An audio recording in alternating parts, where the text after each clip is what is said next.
Broncos country, and happy Friday. Welcome back inside the UC Health Training Center for today's edition of Broncos Now.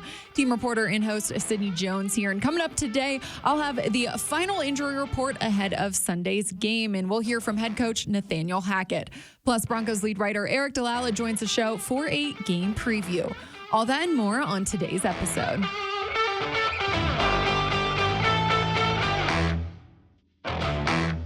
Just 2 days now until the Denver Broncos are back at Empower Field at Mile High for their home opener versus the Houston Texans. The team had another practice today, and head coach Nathaniel Hackett talked to the media following it. He discussed how the guys responded this week and what their focus has been like at practice. Yeah, I'll tell you, they've been great. I mean, it has been all football. I think they're excited to get back out on the field and be able to compete again. So I think that that's all you can ask for. You know, everybody, look to correct themselves and then move forward. Coach Hackett also went on to talk about how he balances the urgency of winning and knowing that it's a 17-game season. Every game we're urgent. I mean, I don't think it's just one situation, the first week, September, October, November, December, all those. I mean, in the end, we're out there to compete every day and win every single game. That's our focus. That's our mindset, but it's one game at a time. And anything can happen in this league. And to me, it's just about executing the plan, knowing what we want to do, what we want to accomplish, everybody being on the details and knowing what to do and how to do it. And if we get that, we'll be successful. We also heard from center Lloyd Cushenberry today. He reflected on the offense's performance Monday night and how they can build off of it going into this weekend. I think we moved the ball well all game. We got down to the goal line and red zone multiple times. We just got to finish. We had a lot of yards of offense. We did well in the run game to start the game and protected well for the most part. So it's a lot of good things we could build on, but also a lot of things we need to fix when we get down in the red zone and closer. He also added that red zone efficiency was a point of emphasis at practice this week. Just when we get that close, just a sense of urgency when we get down there. We put all this work in, do all these good things in the field, and to get to that point. So when we get there, we got to finish. And we don't want 3, we want 7 at the end of the day. So that's what we got to get this weekend and the rest of the season, because that'll help us out a lot. As we wrap up the top news of the day, let's take a look at the final injury report ahead of Sunday's matchup. Guard Quinn Miners and KJ Hamler did not participate in today's practice and were listed as out for Sunday's game. Inside linebacker Josie Jewell, outside linebacker Randy Gregory, and defensive lineman Deshaun Williams were all limited today and were listed as questionable. Cornerback K'Wan Williams and offensive lineman Billy Turner were full participants today, but were also listed as questionable. Coach Hackett gave an update on KJ Hamler and said that with his unique injury, they just want to be sure they can get him to as many games as possible. They want him for the full season, so they're being safe. Now joining me here in the Broncos podcast studio is Broncos lead writer Aric DiLalla for this week's game preview. Aric, nice to have you on the show again. Sid, thanks. It's been a whole week. I know, it's been a while. I've missed you in here. You even brought Phil in. I know. Scraping the bottom of the barrel with that guy. Rubbed. No, it's okay, but happy to be back. Well, Aric, just 2 more days until we are back out in Empower Field at Mile High for that home opener. Excited to be back in front of Broncos country? Yeah, it'll be nice to be back. Obviously, a couple home preseason games, but they haven't had a chance to see Russell Wilson in person. Haven't had a chance to cheer him on. I don't know off the top of my head which side of the ball is going to be introduced and run out of the tunnel, but right. I would imagine it would be the offense. And if that's the case, man, what a roar there will be for Russell Wilson, because despite losing in week 1, I think he was everything you could have asked for. 3rd most passing yards in the league in week 1. Obviously had that nice throw to Jerry Jeudy down the left sideline. Made some things happen on 3rd down. He shows, I think, that when the Broncos get this thing clicking and are a little bit more precise, they're going to be able to compete with some of the top teams in the league. So I think fans at Empower Field at Mile High are going to be really happy to see Russell Wilson, and it'll be really nice to just be back at home, have that home field advantage, not have to deal with the crowd noise, and there's a lot of things that can help. Yeah, we'll certainly be happy to have the crowd noise on our side coming off of that Seahawks game. As we know, it was very loud down there in Seattle, or up there in Seattle.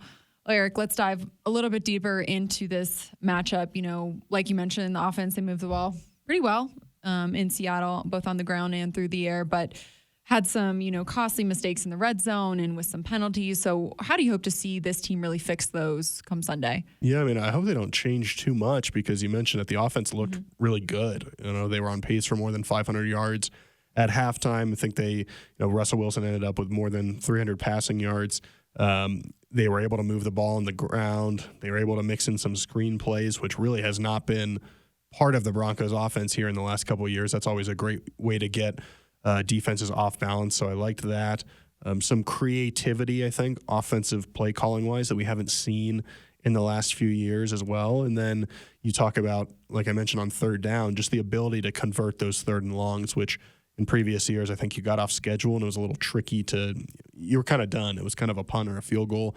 The Broncos showed the ability, I think, to make some longer plays, those critical plays. So I hope they don't change too much, Cindy. They've just got to do it a little bit better. And whether that's in the red zone, being a little bit more sound with your assignments, holding that block for an extra second, making sure everybody's on the same page in terms of what they're supposed to be doing, holding onto the football a little bit better, avoiding those turnovers, making sure that the operation is a little bit better in terms of getting the play call in, getting to the line of scrimmage, and then whether you're audibling or not, making sure you're getting the ball off before there's 1 second left on the play clock. Those will all be important things that, I think the Broncos are going to improve upon. It's not as difficult when you're at home. You're not dealing with the crowd noise, so I think that'll help things. But I don't want to see wholesale changes because I think what we saw on Monday night and that people have glanced over a little bit is that this offense has looked a lot better than it has in a long time. Mm-hmm. Well, Aric, we had some key injuries this week. Yep. Unfortunately, Quinn Miners will be out, and KJ Hamler was also ruled out today. Let's start with Quinn Miners in the offensive line. Coach Hackett said it's going to be Graham Glasgow who starts in his place. What did you like about, his performance when he replaced Quinn in the last game, and how do you think this offensive line will fare this week? Yeah, I mean, obviously Graham had that tough play there at the goal line. Not really his fault. That was a communication issue. I thought he played fine otherwise. Could have maybe gotten out to a blocker or to a defender on the screen a little bit faster, but it's hard to tell there. Is that the running back? Is that the quarterback throwing the ball? Kind of those things all from a timing perspective, I think will get better on those screens. I hope the Broncos are able to keep their running game as consistent as it was because especially with Quint Miners in there, running to the right side behind Miners and Fleming, they found a lot of success. Hopefully they're still able to do that with Graham Glasgow. That will be important for this team's chances just to, be a little bit more balanced, get those runs, kind of wear the Houston defense down. I think Jonathan Taylor with the Colts had more than 160 rushing yards. So there's an opportunity here for this Broncos rushing attack. And I think that Graham Glasgow can step in. We'll just need to see him do it. He hasn't played a ton of football since suffering a season-ending injury last year, but it's worth noting he is a veteran. He was brought in here as a starter a few years ago, a prized free agent addition, so we know he has talent. I think it's more about just getting up to speed, getting into that rhythm, and then we'll kind of see where things play out from there. Okay, Jay Hamler, he was also ruled out. Coach Hackett said they're just being safe with him. What do you think this means for the offense? Do you think maybe, Montreal Washington or Jalen Virgil steps up in his place, or? Yeah, it'll be interesting to see because KJ didn't have a catch last week, but he did have a target and, of course, drew the long pass interference penalty that didn't, I guess, count as a target. So technically throwing the ball twice, but otherwise wasn't hugely involved in the offense, but he was out there a lot, 40 plays, and we know what his speed does to defenses. It stretches you. It forces the safety to backpedal, which then – I think of some of these third downs where Cortland Sutton found that kind of pocket in the middle of the defense. That's in part because of the speed of KJ Hamler, saying, hey, the safety can't afford to creep down and try to make a play on Sutton because they got to worry about KJ Hamler. And so, I'll be interested to see what they do if it's Montreal Washington. Tyree Cleveland got some play, mostly kind of in run situations because he's obviously a good blocker. And then, I would think Jalen Virgil would be active for the first time after being inactive last week. But I'm curious to see how big of a game plan, how big a part of the game plan any of those guys are, or if this will be a week where you really feed Jerry Jeudy, you really feed Cortland Sutton. Obviously, Javonte had 11 catches last week, so he could be involved again. The tight ends got a lot of targets in week one. I think it is worth noting in general, when Russ was with the Seahawks, Tyler Lockett and DK Metcalf were kind of his main guys. And so I think there's a chance the Broncos can get by with just those two guys and that they're going to be the main weapons for this offense as far as the wide receivers go. But again, KJ Hamler's speed, it has a big impact. And so maybe it is a Virgil that gets more opportunities and pushes the safeties deep. Well, as you know, Justin Simmons, he was placed on injured reserve earlier this week and will be out for at least 4 weeks. Coach Hackett announced yesterday that Caden Stearns will start in his place. How do you think this secondary first will fare without Justin, but how do you think Caden Stearns will do in that position? Yeah, let's start with the loss of Justin. I think that I don't want to dismiss any opponent on the Broncos schedule, but I think as you look at quarterbacks across the league and you think of quarterbacks that push the ball downfield and really attack defenses, you think of a Patrick Mahomes, you think of a Justin Herbert. Right. Derek Carr does it from time to time. You think of a Josh Allen, who obviously is not on the Broncos schedule, but I think when you look at the quarterbacks that are coming up, with maybe the exception of Derek Carr, Davis Mills is probably not going to do that as much. Matt Ryan, Trey Lance, who's obviously a young player starting his first, what we think will be full season. And so I'm not necessarily as worried about kind of like Justin Simmons as a playmaker, because I just don't know how much they're going to be challenged deep. And so I don't know if Justin Simmons was going to come up with these interceptions anyway. I think the Broncos more likely were going to keep these guys short of the sticks, intermediate passes, kind of make plays there. And these offenses were going to try to, move their way down the field in smaller chunks. So from a playmaking perspective, I don't know how much they'll miss him. Obviously, he's a great player, and they'd rather have him out there. But I think the bigger thing is communication-wise.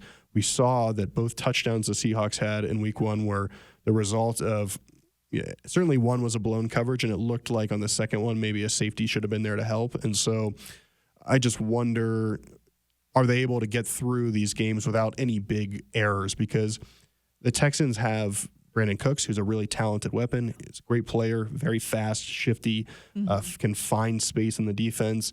But outside of that, and O.J. Howard had a couple of touchdowns, there's not there's no Tyreek Hill. There's not, it's not an offense that has Keenan Allen and Mike Williams.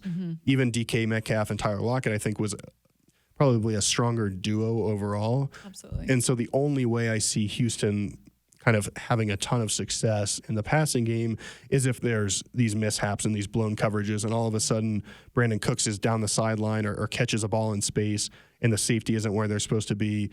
And all of a sudden now you're dealing with kind of this weirdness. That would make me nervous. I think if the Broncos can just get in position and play the way they're supposed to play, I think they'll have the advantage. But without Justin, I worry a little bit about that. And then Caden. Yes. Sorry to go on there about Justin, but I think Caden's ready for this moment. He's played a lot of football comparatively, over the last few years, has played in the dime package. He's a physical player. He's obviously shown an ability to make plays. I think back to that Cowboys game last year. I think he's ready for this opportunity, and he'll be up to the task. Do you think, you mentioned, the defense's performance in the first half last week versus the second half, do you think they'll be able to continue to ride that momentum heading into, this game? I hope. Despite not having, Justin back there? Yeah, I hope so. I think that some of the things that encourage me are the run defense got a lot better in the second half. Yeah. There were fewer missed tackles. I think you can attribute that to just kind of getting used to the speed of the game, which is what Ejiro Evero said this week. You just have to get used to that game speed. And he said even preseason wouldn't prepare you for that. So there are people who said, oh, that shows you should have played in the preseason. No, that's not necessarily what that means. But fewer missed tackles. I think the penalties are easy to clean up. And then if you're able to stop the run and not have penalties, you put them in 3rd and long. Obviously, Bradley Chubb looked really good. Randy Gregory had a nice debut. And so, I do think that the Broncos are going to be able to play good defense from the start of this game. I think being at home where it's loud and you can maybe rattle a young quarterback could be helpful. But again, they have to make sure they're on the same page, because I don't want to say like the danger, but I guess the danger is that you're holding them, you're playing really good defense, and then all of a sudden one miscue and it's, the Texans are on the board with a touchdown. And so you've got to make sure that those 1 or 2 plays don't nullify the rest of a really good defensive effort. Well, a lot to watch for this weekend. Aric, as we wrap this up, what's your game prediction? Yeah, I think the Broncos will win. I do think it'll be a little bit closer than maybe people think. I will go with, I think on our countdown to kickoff show, I said 26-20. I'll give them one more point here. I'll say Broncos 27-20. Maybe a late score for the Texans, but I think it won't be a huge blow up, but I think it'll feel comfortable enough. There won't be any last minute drives or any last second panic. I think the Broncos get a win, get back to 1-1, and feel pretty good about where they are. Well, I hope you're right, and the team gets their first win at home this weekend. Aric, appreciate your time and your insight. You got it. Well, that'll do it for today's episode of Broncos Now. Broncos Country, thanks so much for tuning in today and every day. I hope to see you all this Sunday at Empower Field at Mile High for the home opener. But if not, I'll meet you right back here on the Broncos Podcast Network and YouTube this Monday for a game recap. See you guys then.